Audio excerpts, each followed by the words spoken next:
Why net examination is being conducted in so many phases? Definitely there are advantages for it.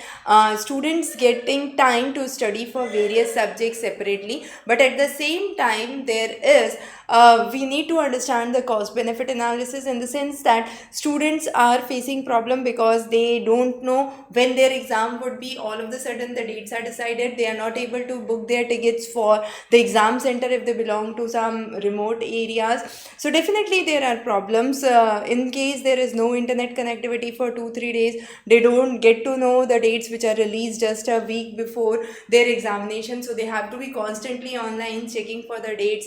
So there are pros and cons, but yes, this is what it is for as of now. So definitely prepare well, focus well, and we would be providing a lot of material for net examination and its preparation. In case you have any questions or doubts, stay tuned. You can join us or connect us through the comment box. Thanks for joining in.